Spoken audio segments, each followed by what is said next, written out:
L'enquête sur la mystérieuse disparition de Kevin Trompa et Leslie Hurlbeck, respectivement âgés de 21 et 22 ans, semble sur le point d'arriver à son terme. Pour mémoire, le jeune couple était porté disparu depuis le 25 novembre 2022.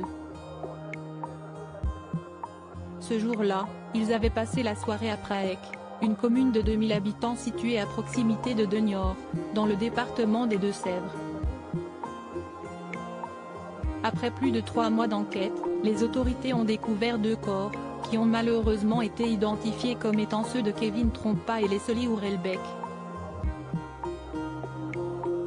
Si est le cadavre du jeune homme qui a été exhumé en premier le vendredi 3 mars 2023, tandis que celui de sa défunte compagne fut retrouvé le lendemain en fin de matinée.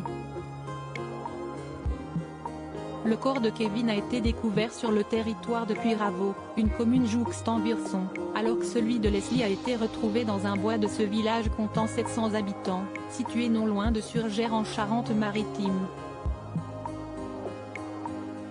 Selon les informations dévoilées par Le Parisien, les 2 cadavres étaient enterrés et recouverts de chaux vives, ce qui accrédite la thèse d'une exécution planifiée. Pour mémoire, au début des investigations, les enquêteurs pensaient que le couple avait pu vouloir disparaître volontairement.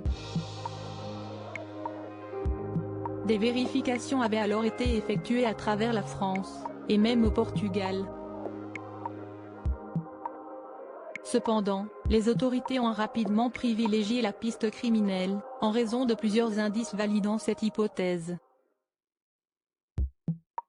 Entendu une première fois comme témoin, Tom Trouillet, chez qui Leslie et Kevin devaient se rendre la nuit de leur disparition, fut placé en garde à vue.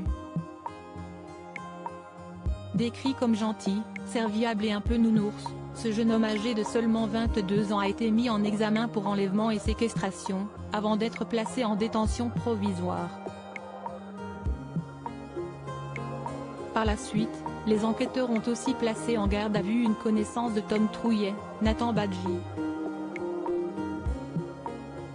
Ce dernier était mis en examen pour assassinat, modification de l'état des lieux d'un crime pour faire obstacle à la manifestation de la vérité, enlèvement et séquestration sans libération volontaire avant le 7e jour.